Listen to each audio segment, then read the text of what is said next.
This episode contains graphic content that may not be suitable for all ages. Listener discretion is advised. If you or someone you know is struggling or in crisis, help is available. Call or text 988 or chat with someone at 988lifeline.org. Those outside of the US, reach out to someone at your local crisis center or hotline. Please do not suffer in silence.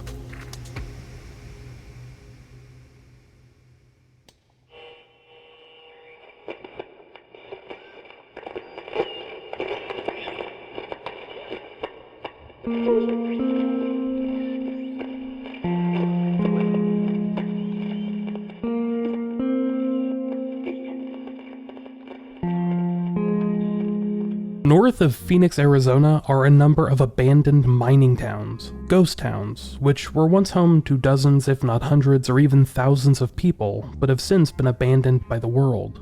One such town, named Bumblebee, was established in 1863 and named after the nearby Bumblebee Creek, which was itself named because early travelers to the area described the local indigenous population as being as thick as bumblebees. Their words, not mine. In the years that followed its formation, Bumblebee turned into a stagecoach stop for westward travelers, and the US Cavalry, an offshoot of the US Army, would even establish an outpost there.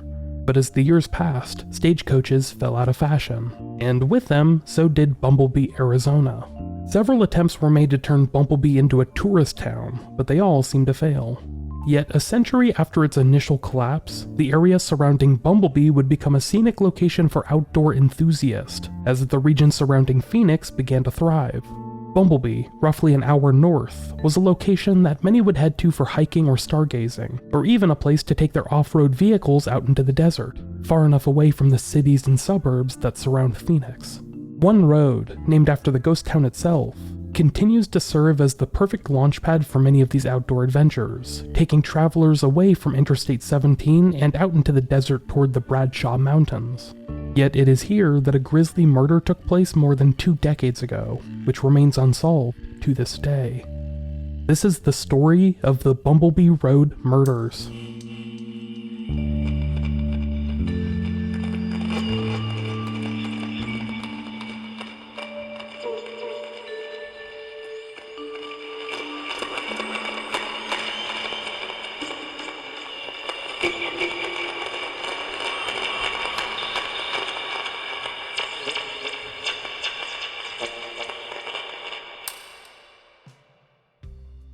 Brandon Rumbaugh, born in Phoenix on May 7, 1983, was the only son born to his parents, Robert and Desiree Rumbaugh. He had one sister, Jessica, with whom he remained close with throughout his life, and he was described as a joyful and goofy child by his mother. Having attended Coronado High School, Brandon was described as a natural performer who enjoyed not only dancing but playing multiple instruments. He was the only male member of his high school's dance company, and he played trumpet, trombone, and saxophone in the school band. He would later play drums in a band while attending Arizona State University. Brandon's mother, Desiree, would tell the East Valley Tribune about both Brandon and his sister. Performing has been a part of their lives forever. After graduating from high school, Brandon went on to attend ASU. He also served in the Marine Reserves, but was medically discharged after 2 years due to a knee injury he had sustained. Deprived of his mobility for a brief period of time, Brandon continued to put more emphasis on his physical fitness, tacking on more muscle to his frame. Before long, he began working as a physical trainer, and dreamed of one day opening up a gym of his own. Brandon's father, Rob Rumbaugh, told the Arizona Republic, "He would dream very big about having a grand gym expanding over time. When it didn't happen overnight, he didn't lose his dream." Amidst the development of Brandon's career ambitions, he met a young woman at a nightclub, and the two would hit it off immediately. Before long, they were dating, and they seemed to have fallen deeply in love. Born on July 14, 1984, Lisa Gurrieri was about a year younger than Brandon, but like Brandon, she had lived in the Phoenix area her entire life. Specifically in Scottsdale, along with her mother Paula and her 2 brothers, Neil and Denny. Sadly, her father would die of cancer when she was incredibly young, so she was raised by her mother. Her uncle, Mike, also took on a paternal role for Lisa, helping to raise her as if she were his own. A graduate of Mesa High School, Lisa was attending Mesa Community College when she met Brandon in 2002. She also held down a job as a secretary for SRP, the Salt River Project, a Phoenix area utility provider. It sounds a bit cliche, but one of her coworkers, Sylvia Lopez, told the Arizona Republic. She would walk into the room and it would just brighten up. Having been inspired by the 2001 film featuring Jennifer Lopez, Lisa planned to become a wedding planner after graduating from college. But she was giving herself the same timetable for getting married, telling anyone that knew her that she would not even consider getting married until she graduated from college. That being said, it was evident to everyone that knew Lisa and Brandon that the two were head over heels for each other, with Lisa's mother, Paula Gurrieri, telling the Arizona Republic in 2003. The sun set and rose on Brandon. They would play a lot and tickle each other. He constantly had his arm around her or holding her hand. Both of them loved each other so much. In the summer of 2003, Brandon moved into Lisa's apartment, located along Scottsdale's East Osborne Road. There, they would live together for just 2 months, leading up to their first anniversary as a couple in October.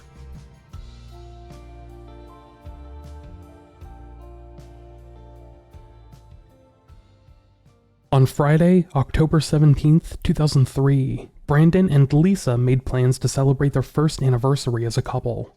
They had originally tried to make plans to go to Disneyland, but considering that they were just a couple of young college students, they weren't able to afford it at that time. Pushing that off into the indefinite future, they instead decided to just get out of the city for a night, heading out into the desert to camp. This was something they had done early on in their relationship, and hoping to recreate one of their first dates, they hoped to just stargaze and fall asleep in each other's arms that Friday evening. That day, the couple approached Lisa's mother, Paula, who owned a white 2000 Ford F-150. They asked if they could borrow the truck for the night, promising to bring it back the next day, Saturday. Brandon had to work that weekend, so they needed to get back to town regardless. Despite her having been avoiding the oil change light on her dash, Paula gave in to her daughter's request, letting her borrow the truck that Friday, under the promise that they bring it back the following day, October 18th. As hours passed that Saturday, however, it became clear that Lisa and Brandon weren't going to make their self-imposed deadline. Calls to Brandon's cell phone were met with a no-service message, and the two lovebirds were nowhere to be found. Paula Gurrieri began calling around in the hopes of locating the two, including calls to Brandon's family. His parents had no reason to be concerned, but thought that Brandon may have taken Lisa to elope in Las Vegas, since that seemed like something he might try and do as a romantic gesture. But after learning about the circumstances of his and Lisa's disappearance, Brandon's family began to grow concerned themselves. That concern became a legitimate fear when Brandon failed to show up for work that Saturday. His family would check his bank account, discovering no activity on his account that garnered suspicion. Paula, Lisa's mom, would tell the Arizona Republic, "It wasn't like my daughter not to tell me if they decided to stay up there another night." Eventually, Paula reached out to Mesa Police, who in turn issued a statewide alert. But fearing that nothing resembling a search would be made for the two missing youngsters, their family members and close friends began preparing a search for them that weekend, hoping to narrow in on the location that Brandon and Lisa might have been headed that fateful Friday. While the search for Brandon Rumbaugh and Lisa Gurrieri started on Saturday, October 18th, it would begin in earnest the following day, Sunday. On October 19th, 2003, several loved ones of the young couple headed out to the area where they had been headed nearly 2 days prior, a scenic area roughly 1 hour north of Phoenix, along a dusty, winding road that traverses through desolate stretches of desert in the Bradshaw Mountains. The main road that cuts through this region is called Bumblebee Road, which I touched on in the episode introduction. Running parallel to Interstate 17, Bumblebee Road offers up more scenery and features many more twists and turns. Brandon's father, Lisa's brother and uncle, and several of their friends were a part of this impromptu search party that began scanning through this area, hoping to locate any sign of the missing couple. Lisa's mother, Paula, later told the Arizona Republic. They were going down each and every little road that they could find. In the early afternoon hours, a friend of Brandon's directed the vehicle he was in to a location that he and Brandon had reportedly camped out a few years beforehand. This location, approximately 5 miles south of the Sunset Point campground and 2 miles west of Interstate 17, was a remote location that was somewhat popular with visitors. And there, much to everyone's surprise, they found the white Ford F-150 that belonged to Lisa's mother parked in a sandy area just off of Bumblebee Road. As this group approached the vehicle though, they saw that the sleeping bags in the bed of the uncovered truck were occupied.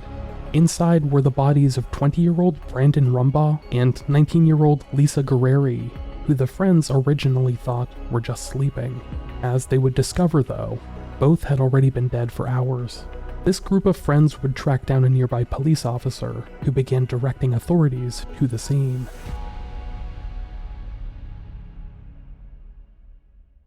We're gonna pause for just a moment.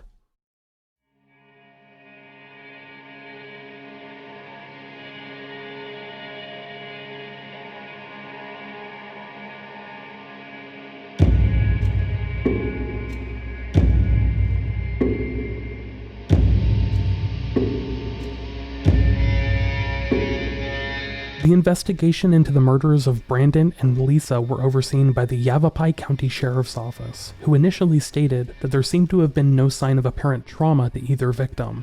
They would immediately backtrack on that, however, instead holding back on disclosing any specifics until the autopsy of the bodies was performed the day after their discovery, Monday, October 20th, 2003.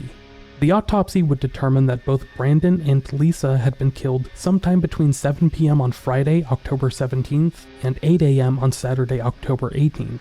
Each had sustained multiple gunshot wounds to the head and torso via a .25 caliber handgun, which was an odd choice for a crime like this, as .25s are small caliber weapons that aren't very common. The exact model of firearm used has never been disclosed, likely a piece of information withheld by investigators to whittle out potential leads, but investigators would note that the firearm itself was not recovered at the scene. It's believed that Lisa and Brandon had either been sleeping at the time they were shot and killed, or were getting ready to fall asleep when their attacker came upon them in the bed of the pickup truck. Yavapai County Sheriff's Commander Tom Belts would tell ABC 15 in 2023, "There's evidence that Lisa probably woke up at some point during the attack, but we can't say for sure right now." As far as motive, investigators had little idea in the early stages of the case, and that doesn't seem to have changed much over the years. Despite 2 items missing from the scene, the vehicle's keys as well as a video camera, which we'll touch on later, robbery did not appear to have been a motive. Neither of the victims had any drugs or alcohol in their system, and the absence of a firearm at the scene eliminated the possibility of murder-suicide. There was also no sign of sexual assault, leading to the belief that this must have been personal in nature. But the two had no known enemies or evil exes, so even that seemed theoretical at best. Like a potential motive, evidence was also fleeting. Campers in the surrounding area said that the Ford F-150 had been parked at the location it was found in since at least Saturday afternoon, more than 24 hours before it was found by Brandon's and Lisa's friends. It might have been there since Friday, having been the place that the young couple decided to park and fall asleep in each other's arms, but witnesses could not verify that. Perhaps it had been driven there by the killer after committing the crime, but there was no apparent evidence indicating that.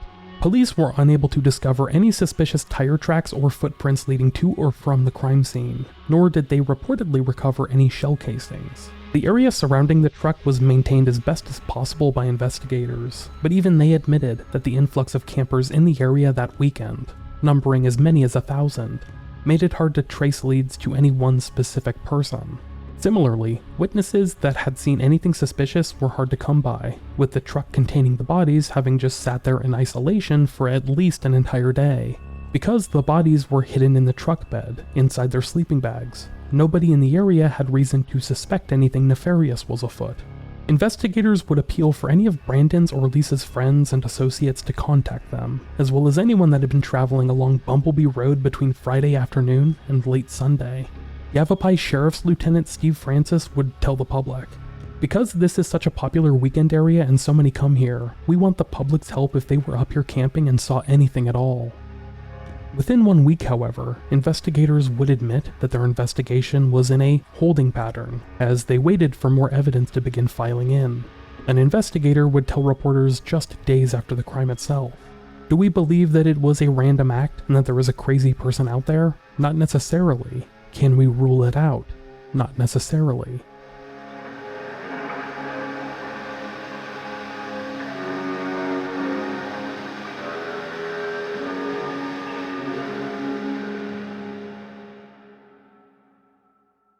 In the days that followed, Yavapai County Sheriff's officials would announce to the public that they were hoping to locate a man named Micheal Whelan, a 32-year-old resident of Phoenix whose black Ford F-150 extended cab was seen near the crime scene. Lieutenant Steve Francis would state in this public appeal, Whelan is thought to have been in the area of the crime scene sometime late Friday night or early Saturday morning, and detectives need to speak with Whelan. Whelan is not a suspect, but is an investigative lead. Police would insist that Micheal Whelan was just one of 6 or 7 active lines of inquiry, and was reportedly tracked down quickly after the public appeal and questioned. Susan Quayle, a spokeswoman for the sheriff's office, said, "At this time he is cooperating. We are hoping he can provide us with some information." It is unknown who or what connected Whelan to the crime scene, whether a concerned witness reported his vehicle to police or if there were some strange circumstances that led investigators to him. Like many things involving this case, it is unknown what happened or what Whelan's potential involvement was. Only that police felt it prudent to publicize this information in an attempt to track him down. However, they would insist that he wasn't a suspect, just an investigative lead, so make of that what you will. In November 2003, just weeks after the deaths of Brandon Rumbaugh and Lisa Gurrieri, Lisa's family would announce a $10,000 reward to anyone that provided information leading to the arrest or conviction of her killer. That reward stands to this day. At around the same time, authorities would announce another possible lead. They would state that they were hoping to identify and locate a man that had argued with Brandon in the doorway of his and Lisa's apartment the night before their impromptu camping trip, sometime after 10 p.m. It is publicly unknown what this argument was about, but authorities would describe this man as being in his 40s, white, husky, and wearing a white t-shirt and blue jeans. It is not believed that this man was ever identified. In the months that followed this crime, similar incidents led authorities to believe that it may have been connected to others. Like the Bumblebee Road murders, these incidents involved 2 victims killed at the same time in remote locations, usually while camping, but the geographic area varied somewhat significantly. The incident that seemed most similar took place not too far away from where Brandon and Lisa had been shot and killed, in Crown King, just north of Lake Pleasant in Arizona. 2 men, William Middaugh and Omar Casey, had taken their ATVs up to this area to ride around, and they ended up camping overnight. Both were shot and killed, and their killer, a young man named Rusty Rankin, stole their vehicle. Police quickly narrowed in on his location, following him to nearby Colorado. Rankin, a 21-year-old native of Phoenix and son of a Phoenix police officer, barricaded himself inside of a Colorado Springs hotel room and agreed to surrender to police. But before doing so, he took his own life. Inside his hotel room, police found 4 handguns, including his father's service weapon, which was believed to have been the murder weapon. At the time, police would state that they did not believe the Crown King killings were connected to Brandon's and Lisa's murders, but the death of the suspect likely played a major role in that. Rusty Rankin had no known connections to either William Middaugh or Omar Casey, and him having targeted them for death for no real apparent reason made him a possible suspect in the Bumblebee crimes, something that investigators would admit years later during an interview with CBS 5 reporter Brianna Whitney. The next crime that bore a number of strange similarities to this one was the shooting death of a young couple camping along a beach in Jenner, California. 26-year-old Jason Allen and 22-year-old Lindsay Cutshall were both shot in the head while sleeping in their sleeping bags in Sonoma County, and like the Bumblebee Road murders in Arizona, there was no apparent motive, no sign of robbery, nor sexual assault, and the lack of a murder weapon made murder-suicide impossible. Surprisingly though, the murder weapon was determined to have been a .45 caliber Marlin Model 1894 long rifle, which was not common by any stretch of the imagination. Police hoped that publicizing the firearm type would lead to their killer, but it was years before police identified him. In 2017, police in California arrested 38-year-old Sean Gallen, charging him in Jason and Lindsay's deaths, and he was ultimately convicted for this crime. However, it's unknown if he is even a suspect in the Arizona crime, considering all of his known crimes, which are many and extend beyond the one I just told you about, took place in California. Then there are the shooting deaths of Stephen Hagen and Jeanette Bauman, 2 teachers that were killed while camping out in Oregon in 2005, roughly 25 miles away from their home in Oak Ridge. They, along with their dog, had been shot from afar, then shot again and killed at a closer range by an unknown killer. Like the others, no motive was ever determined, and their deaths remain a mystery to this day. Then there are the deaths of 56-year-old Mary Cooper and 27-year-old Suzanne Stodden in 2006, a mother and daughter that were both shot in the head while hiking along the Pinnacle Lake Trail in Washington State, near Granite Falls. It's believed that their killer attempted to sexually assault them before growing frustrated and shooting them, seeing as their clothing had been partially removed. Many believe that Israel Keyes was responsible for that crime, although I personally think that's kind of bullshit. While I know that I covered Keyes early on in my podcast career, I kinda hate how an entire subgenre of the true crime industry has been built off of trying to turn him into the boogeyman and connect him to every unsolved crime in North America, giving him exactly what he wanted. He was a killer, no bones about that, but he was also a coward and was nowhere near the monster some desperately want him to be, a la Henry Lee Lucas. Anyhow, I'll step off that soapbox. Sorry about that. Because so little headway has been made in the Bumblebee Road murders, it's unknown if there exist any possible connections to these crimes. But these were all possible connections explored by investigators as they attempted to gain some semblance of understanding in this frustrating case, months or even years after the fact. By the 1-year mark of this investigation, police in Arizona were stymied, claiming that the case was not yet near cold status, but that they were struggling to identify the killer or killers. Yavapai County Sheriff's Lieutenant James Jarrell would tell the East Valley Tribune, "We've had several leads, and to date, these leads haven't taken us where we had hoped." More after the break.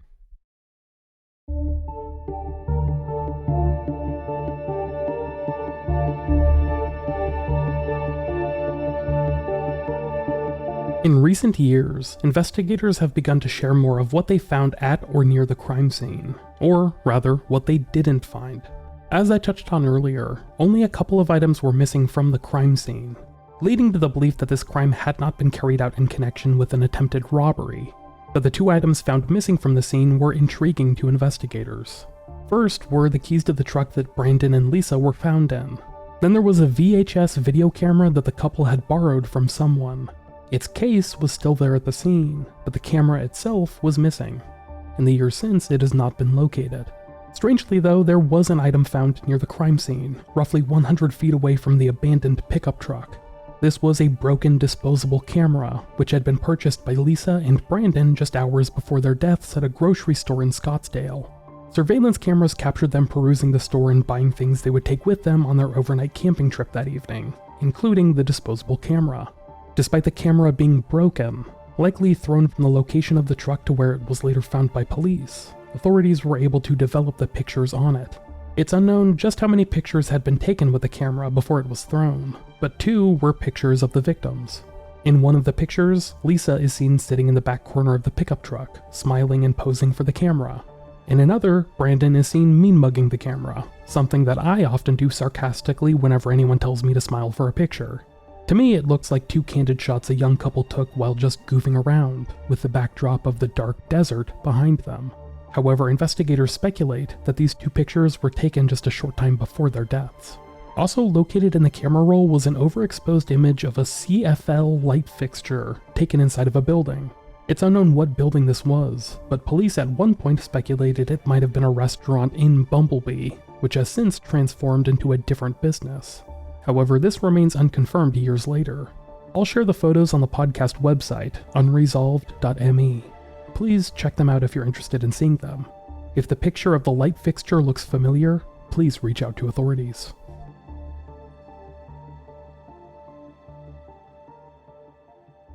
After many years of this case fading into obscurity, it began to get picked up by news outlets in the late 2010s. With that came the new information about the stolen VHS camera and the recovered disposable camera. Lisa's family would go on the record with certain reporters and publications, and during these interviews would share information about a potential suspect that they claim was ignored by the early investigators, despite their urging. This alleged suspect was a member of the group that went out to search for Brandon and Lisa that fateful weekend back in 2003. In an interview with CBS 5 reporter Brianna Whitney back in 2019, Lisa's uncle, Mike Gurrieri, claims that this young man was friends with Brandon and infatuated with Lisa. to the point that he reportedly wanted to be with Lisa romantically. Lisa's uncle, Mike, believes that this would have given the young man motive to target the young couple, since Lisa had chosen to spend her life with Brandon, not this other young man.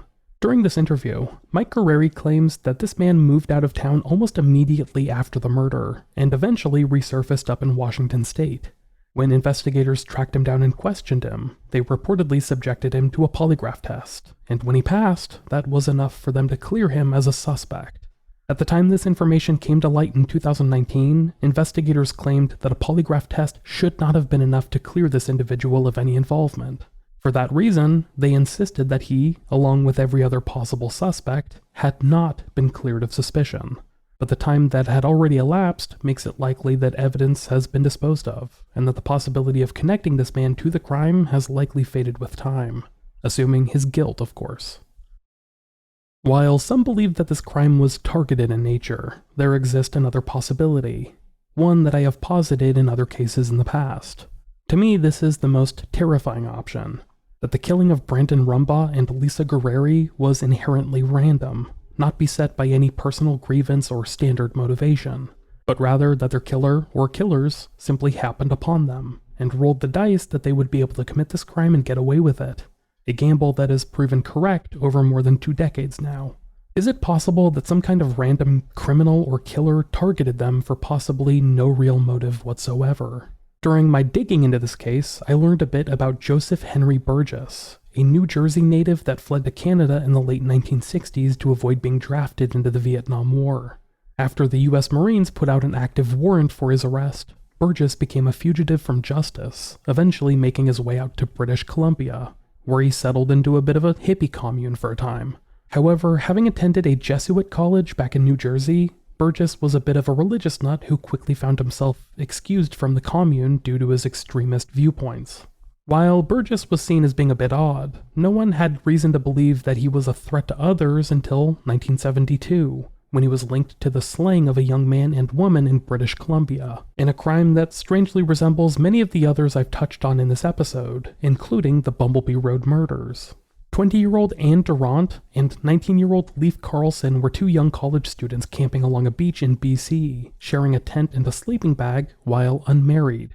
This seems to have offended Burgess and his bizarre religious sensibilities, and using the .22 caliber rifle he carried with him, he shot the young couple in the head as they slept, killing both. Afterward, Joseph Henry Burgess vanished abruptly, leaving behind fingerprints at the crime scene, as well as most of his earthly belongings at a campsite nearby. This included his ID, his shaving gear, and even his prescription glasses. His information was passed on to Interpol, and he became wanted for not just dodging the draft, but now murder. Despite that, however, investigators in both Canada and the US struggled to track down Joseph Henry Burgess in the years to come, with him seeming to completely abandon his old identity, embracing a nomadic lifestyle that was completely off the grid. Occasional sightings would put investigators on his trail, but he managed to evade them completely for decades. For a time, police theorized that he had been responsible for the deaths of Jason Allen and Lindsay Cutshall off the coast of California, but that crime was later linked to another killer, Sean Gallen. Yet the manhunt for Joseph Henry Burgess would begin anew in the mid-2000s, when it became clear that he had relocated from the Pacific Northwest to the American Southwest, in particular to New Mexico, where he became known as the hilariously named Cookie Bandit, burglarizing cabins for food, alcohol, and other items. This ultimately led to a confrontation in 2009, when authorities conducted a stakeout at a cabin and waited for Burgess to make his move. He showed up a short time later and attempted to break in, leading to a physical confrontation between Burgess and Police Sergeant Joe Harris, with Joseph Henry Burgess pulling out a .357 revolver during the skirmish and shooting Sergeant Harris. Harris returned fire, and both men died at the scene. An investigation would determine that the handgun Joseph Henry Burgess was in possession of had belonged to a New Mexico resident named David Lee, who had disappeared back in 2007. Federal investigators surmised that Burgess had killed Lee and stole his firearm, and that theory was proven correct when they discovered Lee's remains weeks after Burgess was killed. He had been shot and killed with a separate firearm, which is not believed authorities ever found. Because Burgess was killed at the time of his discovery in 2009, there are entire years in his background that remain unknown to investigators. long stretches of time where no one really knows where he was or what he was up to. But based on his known behavior, it's unlikely that it was anything good. A retired RCMP officer that investigated the 1972 slaying that Burgess had been linked to told the San Diego Union Tribune. It would appear from the end result of the incident down in New Mexico, he carried on with the same sort of lifestyle. There is good reason to suspect that there could have very well have been other killings between 72 and 2009 that he became involved in. After murdering Anne Durant and Leif Carlson in 1972, it's unknown what Joseph Henry Burgess was up to exactly. His whereabouts were pieced together through patchwork sightings by US and Canadian witnesses, but it wasn't until the mid-2000s or so that he popped up again in New Mexico. In 2007, he killed David Ali, shooting and killing him and then stealing his firearm, which he then used to shoot and kill Sergeant Joe Harris during his fatal confrontation in 2009. Is it possible that Burgess, a known outdoorsman, might have been in or near Arizona's Bradshaw Mountains in October of 2003? Considering that this location is just 500 or so miles west of where he was later found, I don't think it's a crazy theory. Maybe he stumbled upon Brandon and Lisa in their truck and took offense at them snuggling while unmarried or something like that. The exact same thing that had driven him into a murderous rage back in 1972. Maybe this crime had compelled him to flee eastward toward New Mexico, where he later became known as the Cookie Bandit. And even then, maybe Joseph Henry Burgess himself wasn't involved in this crime. But the odds are high that this killer might have been someone just like him, who had no prior connection to the two victims, but murdered them all the same.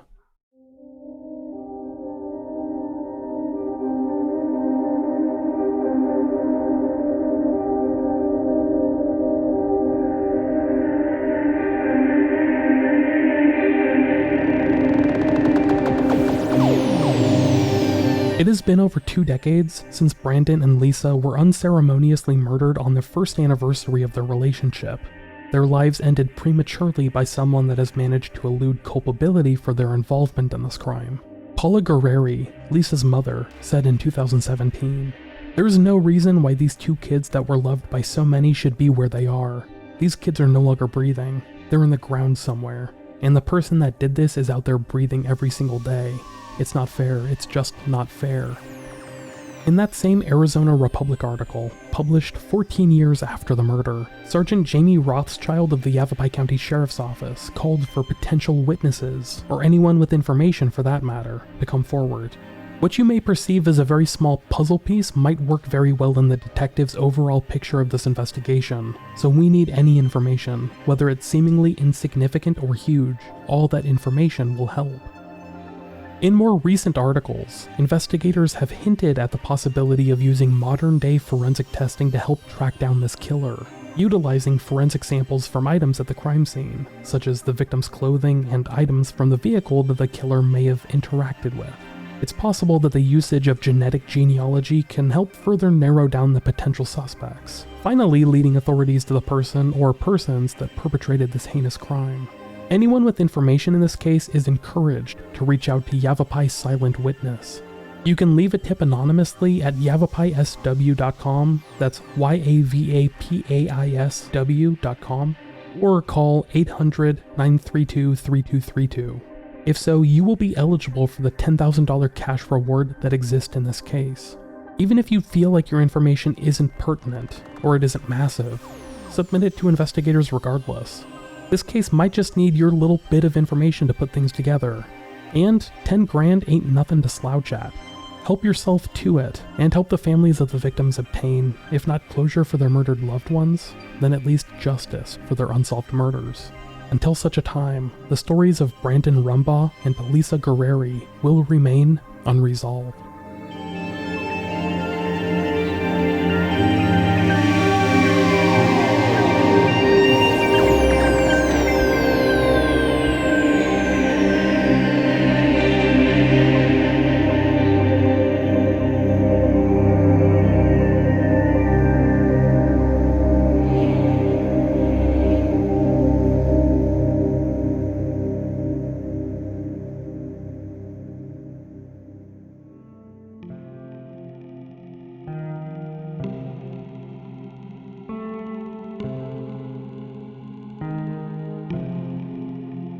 Thank you all for listening to Unresolved.